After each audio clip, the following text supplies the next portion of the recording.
Donc, je m'appelle Guillaume Oneille, je suis directeur du collège Ozanam, qui est l'établissement situé à Marseille. Et le collège a ouvert en septembre 2017 avec une classe de 13 élèves. Le sens, je dirais que le sens que je mets dans le travail de ce que je fais à Espérance Banlieue, c'est l'envie de transmettre qui m'anime beaucoup. Voilà. Et en particulier Espérance Banlieue parce que c'est s'occuper des enfants qui peuvent être en marge d'un système éducatif et leur donner la chance de pouvoir vivre quelque chose que tout le monde peut vivre et leur donner cette chance-là, voilà, même titre que les autres. Vivre l'aventure Espérance Banlieue, c'est faire une synthèse, vivre de manière assez harmonieuse à la fois un intérêt professionnel, de gérer un établissement, de management, de tout ce que ça représente, en même temps donner le sens, un sens utile pour des jeunes qui ont envie d'apprendre, qui ont envie de faire quelque chose.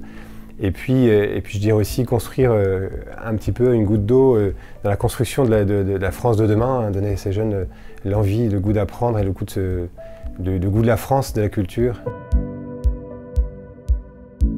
Ce qui me motive le plus dans mon rôle de directeur d'école, c'est de faire éclore des talents.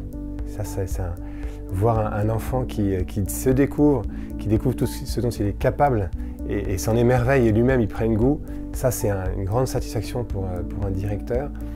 Une autre motivation aussi qui est assez forte, c'est leur donner le goût de la culture.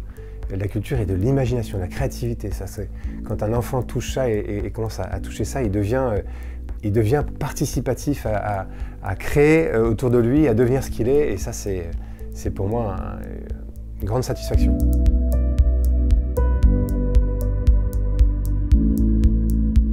Alors, il y a eu plusieurs moments au cours de l'année où j'ai pu vivre des moments passionnants. On en vit tous les jours, mais je pense que réaliser, faire un moment précis quand un enfant comprend une notion qu'on cherche à lui faire comprendre, aussi bien dans le domaine académique que dans le domaine éducatif, que lui-même le reformule et qu'après ça, dans le cours de l'école, on entend parler de manière indirecte sur ces concepts-là, on se dit mais ça y est, il a compris quelque chose d'essentiel dans sa personnalité, dans ce qu'il est, qui va construire sa personnalité.